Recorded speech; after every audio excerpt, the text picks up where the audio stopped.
Hi everyone, thank you so much for joining me. I am Heather with Rose Hill Paper Cottage, and this is my design team project for Ruby and Pearl XO. And today I am creating a letter with just using one single sheet of paper. Really, really simple. So I used linen paper, and it is 8.5 by 11. The reason that matters is because that's exactly the size that I used, 8.5 by 11 piece of paper. So this may not work for everybody. Here in the UK, they use an A4 size, and so other countries do as well. And if you print it on A4 paper, now you can fit 8.5 by 11 in your printer anyway, because I did it. But if you use A4 paper, your folds are going to be a little bit different. If you use a different image, your folds are probably going to be a little bit different. But I'm just going to kind of walk you through how I did it using this image. And this image is from Flora. Isn't that beautiful? Let's take a moment. Ooh, it's so beautiful. I absolutely love it. And then on the other side, I'll show you, I printed a different image, which I think is from the same kit. I'll double check that. But anyway, so your folds may be a little bit different based on the image that you use, but the concept can kind of be the same. So if you use a printed image and you're using this exact same image on A4, your piece is just going to be a little bit smaller. Is basically what it amounts to, depending on how much of this you use. So let me just talk about how I did it. So I'm going to completely undo this.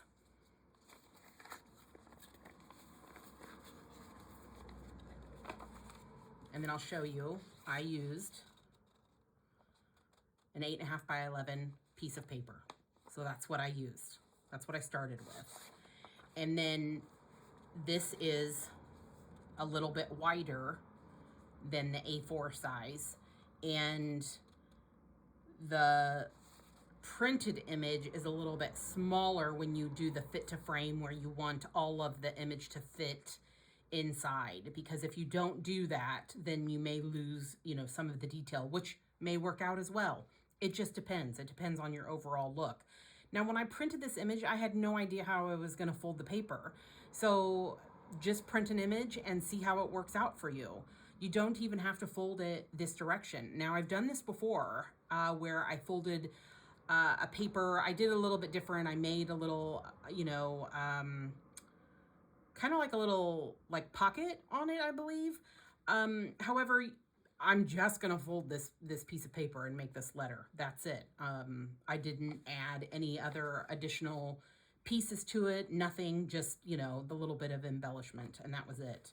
So the first thing I did was I printed my image, and then I distressed all around it. I did that part first, just to kind of blend it in, because I wanted to use all the edges. I didn't want to tear them off, and I just kind of aged it. And as I did that, I kind of looked at, which direction spoke to me, which way I wanted the image to go.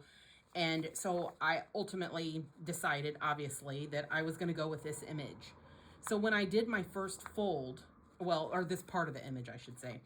So when I did my first fold, I just made sure that I had enough paper left over that I could just fold it. Does that make sense? So that's really what determined what my fold was here, was where it was going to end up on this other side, so that I could just fold it here. That's all I did initially. Obviously, there's more. There's more to come.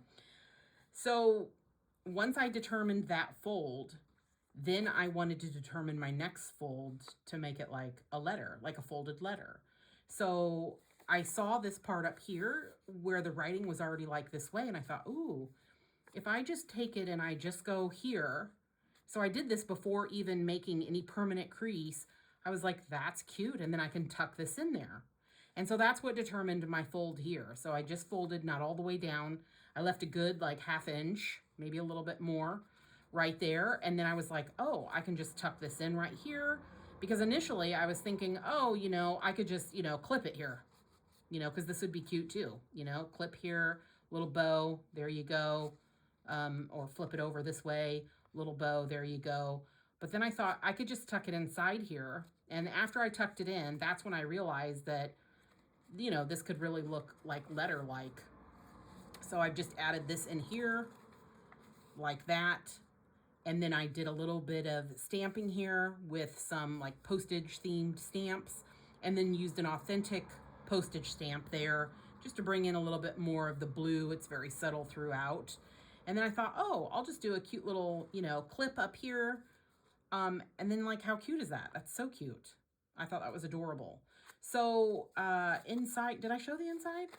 I don't even know if I did show the inside. Let me show the inside. And if I'm showing it for a second time, well, we can just ooh and ah over it. So I used this image for the inside. I just thought it was beautiful. I believe it's from the same kit. I'm not 1,000% sure there. So I'll double check that and I'll put that below. But I wanted to use something kind of more neutral, something that would easily be, could be written on or seen, but, it doesn't really matter at the end of the day. I mean, you could tape something in here, glue something in here, to cover up whatever you used on the inside. She does have a kit called Vintage Paper, and it has a ton of different, like more neutral theme type stuff if you really want to like write on it. But I just think that this would be really pretty. And then, you could use whatever area that you wanted to. It doesn't really matter what direction this goes in. But basically, I, aged around everything. And I used a combination of antique linen ink and then the vintage photo ink. And I just went around everything to just kind of like make it blend in so that it wasn't the stark white. Because otherwise you end up with like the stark white. Which would be okay in some circumstances, but there isn't really any white going on in this, so it didn't really, I wanted to kind of camouflage it a bit, or make it blend in, I should say. And I used a little bit of like aged tape, and I just, I tore it and poked it, and, just really wanted to make it look old and grungy, and I really love, how it turned out. So again, just depending on, where you want your folds to be, I just simply I ended up doing it this way, folded it down like that, and then folded it up, and then I was like, oh, I could just tuck that in, and I tucked it in, and then I added my bow to the top, and it's cute, and I just love it, and I think I need to tighten that a little bit.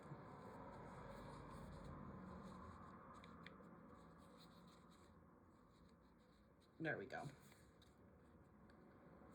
Still feel like that's kind of long. All right, there we go. So I just think that it's such a simple thing to do, to just use a piece of paper, to just fold it up, and really doing hardly anything to it other than like distressing it. That takes the longest, doing all the inking and stuff around it. But like you could make a bunch of these, so that you have them to grab, anytime, you're going to do a project or something, or Happy Mail, or, just whatever. You could just print out some images, or maybe if you've got images left over from, just other projects you were working on and you have full sheets left over. I mean, that's a great way to use those up, is to just create this, one sheet letter. I think it really turned out super, super cute. And you could use, a faux, a faux postage stamp. I'm tripping up over my words today. A faux postage stamp, or you could use, an authentic one like what I did. This would even look cute too. Look at that. So cute. Or you don't even have to do this. You could actually tuck in, like a tag and a picture. You can decorate it obviously however you want to. I just, wanted it to kind of feel like an authentic letter that went through the mail. And that's what I ended up with. So I thought that was super cute. Almost like, their address and who it went to. So anyway, I hope you enjoyed this project. I know it was quick and simple, but sometimes those are the absolute best. Especially if you're unmotivated or, not having a lot of inspiration. Just get out your papers, start folding them, and just kind of see what happens. So anyway, I hope you all have a marvelous day, and I will see you in the next video. Bye-bye.